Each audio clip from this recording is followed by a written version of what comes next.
We have a very exciting podcast today. We have on the woman who pushed us out of her vagine herself. Let's welcome to the Sus Podcast, my mom! Woo! Wow. Listen, that's a nice intro. Thank you. Before we get started, Mom, I just want to say from the bottom of my heart, thank you. Thank you for pushing me out of your vagine. Because if you didn't, I wouldn't be here right now making this podcast. Well, you're welcome. You came up pretty quick. Was that how? Yeah. How was the birth process? I didn't know this, right? Tell us. Did you poop on either of our heads? Yeah, of course. Everybody poops when you're pushing a little bit, but it's normal, you know. Who was the hardest to give birth to, me or Jake? I would say Jake, though, just because I didn't know what to expect. Yeah, see, this is the thing that everyone probably doesn't know, that when Jake actually was born, they didn't know whether he was a boy or a girl. Because we had these little Bambi blankets. Mine was blue and Jake's was yellow because my mom was unsure. Because his thing was so small on the ultrasound. No, that's not true. We wanted to be surprised with Jake. And to be honest with you, I wanted a boy first. And we got the boy. But we didn't want to find out. We wanted to be surprised for the first. How are you going to try to use my own joke right back on me? That's so foolish. How old were you when you had your first kid? Oh, I'm not going to say that. Oh, because then we figure it out. Then the math starts working. So you can't remember your first memory, but you can remember what not to answer, huh? All right. Well, look, when my mom was a youngin', you know, out back in the day, and she used to like to party just like every single one of us, right? At one point or another. And we used to have to go to our grandma's house. And, like, we would get in some trouble over there, too, because we were crazy kids. One time, Jake ate fossilized shit. And when that was bleeped on the podcast, I said fossilized poop. He ate fossilized poop. So, basically, what happened was my mom went to Vegas. My mom decided to go to Vegas for the weekend. I was like partying with the girls. Mom, watch the kids. So we were over at our grandma's house, and my brother and I had our little bikes. Like, they weren't even like normal sized bikes. They were kid bikes, little tiny BMX bikes, and straight dirt. So we were making little jumps for us, and we were digging it up. So we digged up this old fossilized crap, right? Like, we found like old crap, and Jake decided it would be a good idea to pick it up and put it on my bike. And when something like that happens, it infuriates me. Still to this day, like, I get a short fuse.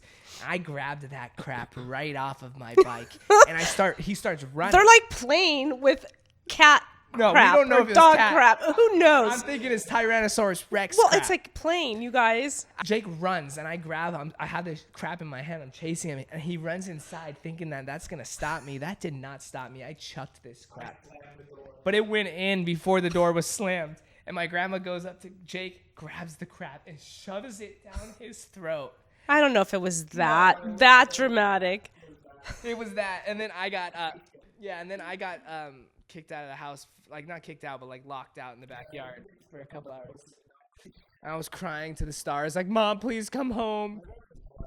What advice would you give to maybe some young parents out there that are like, because I always get comments on my YouTube videos that are like, I wish my mom could be that cool, or I wish I could be that cool to my kids. What kind of advice would you give to those people that, you know, aspire to have a relationship like you do with your kids? How would you like tell them to have that relationship? Parenting, as you guys will know someday, especially for your first, you're learning. You don't know. There's really not a handbook of how your kids are going to turn out. Everybody's different. Everybody's personality is different.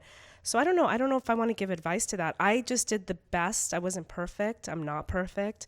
I did the best that I could under the circumstances that I was put into. You know, I wanted it to be your friend so you guys can talk to me and feel at ease. And those times when you guys get into a situation, because everybody does, you know, I wanted to be open and to hear you guys, for you guys to feel safe, like to talk to me about those things and not be scared or not tell me, because I didn't have that relationship with my parents. And people might think that we had like this other like great environment and stuff, but there was times where we had an EBT card and we were on the food stamps and we were doing that lifestyle. Yeah. I remember it. It was pretty bad. I remember my friend Andrea.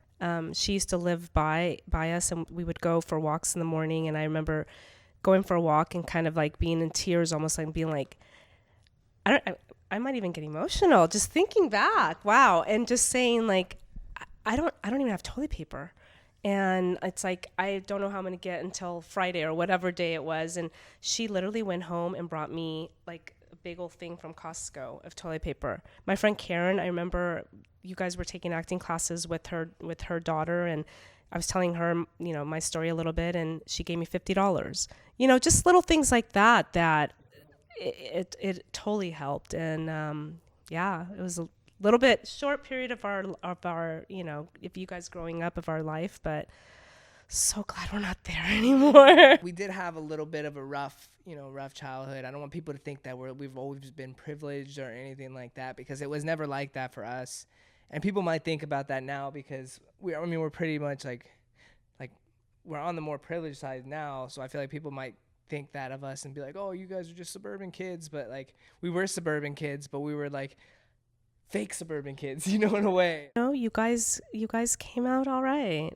We came out all right. I know we usually hit like, what's your scariest experience, but this one's going to be a little bit different. What was your scariest like experience while being a single mom, raising your kids, like in that general direction? Before, I know you have other stories too, and we'll share those, but like, what in that direction, since we're in that topic, like, what's the scariest thing being a parent?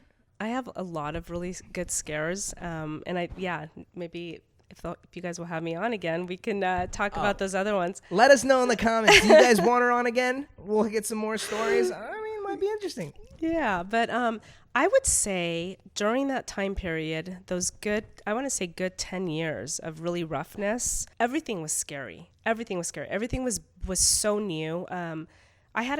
Before my divorce, I had my own business. Really didn't. It was just a little business that I had, but I was able to bring you guys to work with me. It was so easy. With the divorce, I had to find a full-time job. So that was really scary. It was scary, like letting you guys, out of my reach and not being, watching you guys, having YMCA. I never thought that I'd have to leave you guys. One night I came home, 6:00, picked you guys up from the YMCA, came home to make dinner. I think I was still wearing my clothes from work. You guys were running around doing whatever, and I just didn't feel good. I had this weird like pain that kept hitting my head. And I remember it started a couple of days prior.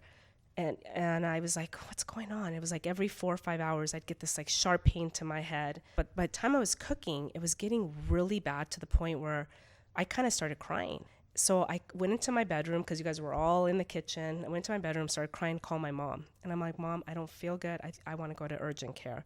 Can you come over and, watch the kids? I went to urgent care. I got there around 9:30. I was telling them about my pain. I got a CAT scan. I got all this stuff, rushed me in, doing all these x-rays and stuff to find out, because they thought maybe I was going to have an aneurysm. And I'm sitting there freaking out because I'm the only one there. My 3 little kids are at home. And all I could think of is, I'm going to frickin' die. I'm going to die, and who's going to take care of my kids?